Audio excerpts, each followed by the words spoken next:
নমস্কার আমার প্রিয় দর্শক বন্ধুদের সকলকে স্বাগত জানাই আমার ড্রিমল্যান্ড চ্যানেলে এবং প্রতিদিন এরকম নতুন নতুন তথ্য জানার জন্য আমার এই চ্যানেলটিকে অবশ্যই সাবস্ক্রাইব করুন। আজকে আমি যে বিষয়টি নিয়ে আলোচনা করব তা হলো লক্ষ্মী পুজোকে আমরা কেন কোজাগরী লক্ষ্মী পুজো বলে থাকি। দেবী লক্ষ্মীর পুজো শারদ পূর্ণিমায় করা হয়। আশ্বিনের এই পূর্ণিমায় দেবী বরদানের জন্য প্রতি গৃহে ফিরে ফিরে যান আর বলেন কোজাগৃতি, অর্থাৎ কে জেগে আছো, দেবীকে জাগতিতি বলে আহ্বান করেন বলে এই পুজোকে কোজাগরী পুজো বলে। এই পূর্ণিমার নাম হলো কৌমুদী। প্রবাদ আছে, দেবীর আহ্বানে সাড়া দিয়ে যে ব্যক্তি রাত্রি জাগরণ করে দেবী তাকে বিত্ত সম্পদ প্রদান করেন। বৈদিক সাহিত্যে লক্ষ্মীকে স্ত্রী রূপে চিহ্নিত করা হয়েছে। সৌন্দর্য ও ঐশ্বর্যের দেবী হিসেবে তিনি পূজিতা হন বলে সর্বজনের কাছে তিনি আবার স্ত্রী নামেও পরিচিত। ভারতীয় পুরাণে লক্ষ্মীকে নিয়ে গল্প আছে যে সমুদ্র মন্থন থেকে তিনি উত্থিতা হয়েছিলেন।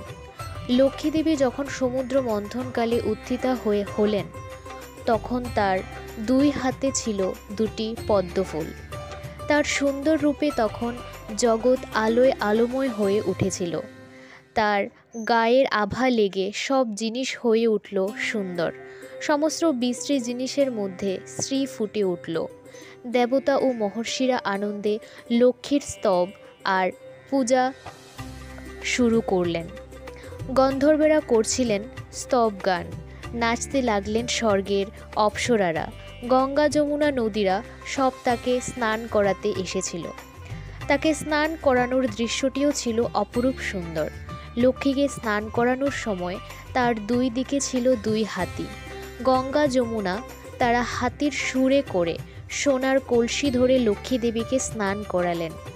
তারপর ক্ষীর সমুদ্র লক্ষ্মী দেবীকে পরিয়ে দিলেন গলায় একটি পদ্মফুলের মালা, যা কোনোদিনও শুকিয়ে যাবে না। বিশ্বকর্মা লক্ষ্মী দেবীকে দিলেন গহনা দিয়ে সাজিয়ে। লক্ষ্মী দেবীর স্নান আর গহনা পরা হলো।